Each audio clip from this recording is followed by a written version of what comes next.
Hi everyone. Hi Dan. Squeeze through something. There's a bit of wires now that way. Recording in progress.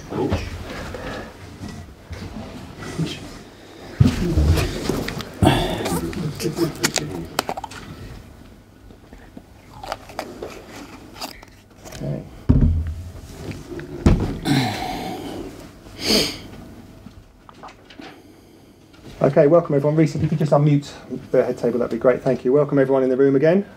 Just to explain to people on Zoom, we've got about 13 people in the room that are going to be asking the questions. We'll do a broadcast section first, and then into a couple of embargoed sections. So if we're all ready, we'll kick off with Lindsay from PLP. There you are, Lindsay. Hello. Can I start off by getting an update on injury news and the latest with Smith Rowe in particular? We are in the same place as last week. We still have the doubt of Tomiyasu. The rest, I think, they are all in a good place. Oh, sorry, if we can just... Sorry, the back of the room. Reece, if you just unmute Mikel, that would be great. Just Mikel. With regards to Watford, Mikel, yeah. Do you feel that if you keep Ismaila Sarr quiet, you can keep Watford quiet? Because he seems to be deemed as the key to them getting wins. Well, he's been a big threat for them, that's for sure. But I think they have other qualities, other strengths that they can cause you issues and problems. And I'm expecting that it's going to be a really difficult game. Are you looking forward to going up against a Roy Hodgson team? Well, I didn't expect to do that again because last time I almost say a really meaning goodbye, but he decided to get back. And again, it tells you about the person, how much he loves the game, how much he needs this game, and I think it's great to have him back. Did it surprise you that he did come back?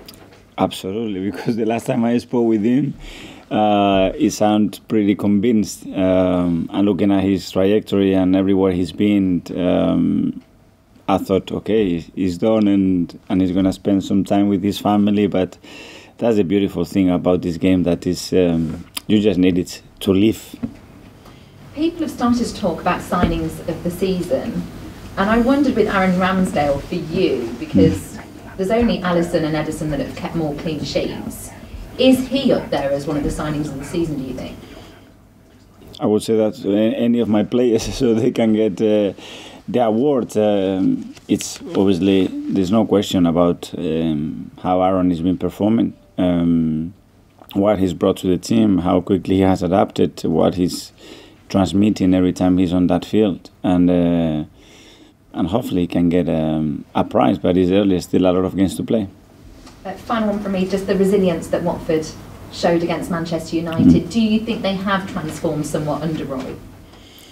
Well, Roy is extremely good at doing that and getting the team in the same mindset and working really, really hard and making the team really compact and hard to beat. That's for sure. It's a quality of his. He has more experience than anybody else in this league to do that, how to mold that team, how to take a team where he wants, and he's exceptional at that.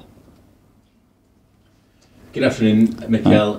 Lindsay just used the word resilience, and I was going to ask you about Arsenal's resilience or grittiness. In particular, those 2 wins against Wolves. That seems to be a new facet to Arsenal that maybe was lacking 2 or 3 years ago. How have you managed to build that resilience, that grittiness into this side? I think it's very related to belief and trust, and when you have the willingness that those players have to be successful and to play the game the way we want to play, how much they like to interact and play with each other, I think that's where everything starts to flourish. And at the end, the consequence of that probably is the resilience that you are mentioning as well. And then I think that has to be built, and to build that, I think you need good experiences as well, and good experiences again help to believe more that you can do it again. You are more confident. You know how to resolve certain issues when they appear on the pitch, and it's good because it was very much needed in those games to win the matches. I know the league table still says that you're 6th, but in many people's eyes, because of the run that you're on, because of the games in hand, you're seen now as the favourites for that 4th spot. Does that change mentalities at all? Because the fans that you'll be playing in front of, there's not an expectation from them that you're going to get top 4. I don't know. I think it's positive because that's where we want to be playing, and the reality is that we are not 4, we are 6 still. And if we win the games, yeah, but we have to win those games, and we know what we have to do to get there. And it's a long way still to go, and the focus and the only aim is to win against Watford. I wanted to ask you another question about Roy again. I think he started managing 6 years before you were born. Can you possibly imagine at the age of 74 still doing this job? Because you know how stressful it is. Yeah, but I knew I was going to meet him, you know, at the end of his career. It's just, I don't know, when you just tell me that, it's just incredible how long he's been and how he's managed to balance his life in a way that there is that much space for football and a managerial career that has so many things implicit on that that basically sucks your life out, you know. And he looks healthy, he looks good. He's I don't know, he's a person that I really admire, and I think he's a great example for any coach to spend some time with him. Because it's a stressful job, right?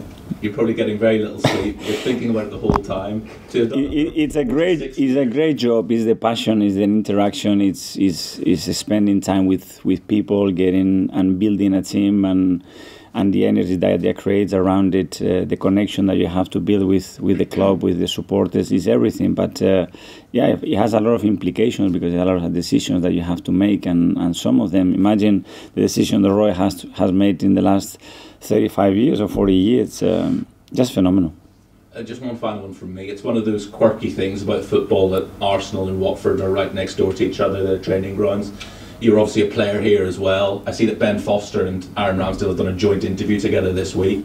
When you were a player here, did you ever sort of meet up with Watford players? Were you friendly with them because you're right? Well, I had some friends there in my time there, and it's very easy because after training you just crash with each other with the cars. So I think it's great. I think that relationship should be stronger and stronger. And I think, for example, Edu is doing some work on that to build those relationships because we are close. I think we can help each other in many ways as well. And I think it's a positive thing. Would you invite Roy around for a coffee? 100%. If not, I can walk there, no problem. So he's inviting you around for the coffee. Okay. Where's the coffee better, Arsenal or Watford? That's the big question. Depends who makes it. Okay. Thanks, Jamie. George. Mikel, how hard are Watford going to be to beat now that Roy Hodgson's in charge of this team? Because I think it's fair to say we know what to expect from these sides. They're very solid, aren't they? Very solid, very organised, very clear in how they want to approach the match and where they want to take the match. And we have to obviously do what we have planned and take them in a completely different direction. And that will be the challenge. It's a great stadium, great atmosphere, everything is tight, and you know what you're going to experience there. Back in August, you sat in that chair on Zoom and you've been through that tricky patch and you said good things are coming to this team. So what made you so confident that good things were coming to this Arsenal team back in August? What did you see back then that was going to put you in the position you are now? That we have great people and very good players. And I think that combination at the end, when everybody is on board, has to have a good outcome. And I believed in that, and I still believe in that today. When you talk about great players, is one of them emerging to be Ben White? Because he's had a brilliant season. Brilliant season. I think, again, what he's done, how quickly he's adapted, how quickly has been able to handle with the pressure, with the number that he's wearing, with the price that we paid, with what we're demanding to do straight away at his age, I think it's been great. Just the last one from me. Frank Lampard got an apology from Mike Riley for the decision on Saturday. I know you've had a few controversial decisions over the season. I just wondered, has anyone been in touch with you? We are always in touch with them, and it's great because after the match we can all be honest, and you get the replies that you want, but we cannot affect the games after. But any personal phone calls so far? Oh. Thank you. Cheers, George. Mark? Hi, Mikel. You mentioned Edu working close to Watford. What kind of thing could that look like in the future, do you think? Depends. At least open the relationships and explore possibilities that we can have with our players, with their players. They are next door, and we can compete against each other, but that's what I think is important to have good relationships, and that's the case, I think. Just going back to the guys talking about Roy, what can you imagine yourself doing at the age of 74? Will you be sat here with us? I don't know. You would tell me how my life would be 10 years ago. I probably get all the answers wrong. So I don't know. If I'm as healthy, as happy, and what he's done in the game, I think I can sign it today. You've not played as often as the other teams going to the top four at the moment. Obviously, you went to Dubai. Has that helped in the sense that you've finally been able to get them on the training ground for longer periods of time and get them playing the way you want to play? And obviously, that's correlated with the results as well. And well, it was like that for many reasons, because we have to play Chelsea and they have the World Cup competition, the Liverpool, the FA Cup space that we have there. We have tried to maximize the situation that we have in the best possible way, and so far it's been good. Have the players really responded to longer periods of being able to listen to what you've got to say and what the coach has got to say? So far, yes. I don't know if they can sustain that. Thanks, Mikel. Thank you. Hi, Mikel. Let's ask you about Thomas Partey. He did an interview in here in December when he gave himself 4 out of 10 as a mark to rate his performances for Arsenal. Since then, he seems like he's been one of the best players. What's changed with Thomas? Well, I think when you are honest with yourself, I think it's a great starting point. And when you assess yourself in the way that Thomas did publicly, it's a really rare thing to do. He did it because he believed that that was the case, that he wants to give much more to the team and to the club, and probably that there is something clicked again. Obviously, the fact that he's been injury-free, it's a massive thing in there. But as well, he's probably more fit as well because he's doing things better. Have you noticed a big improvement since Yes. then?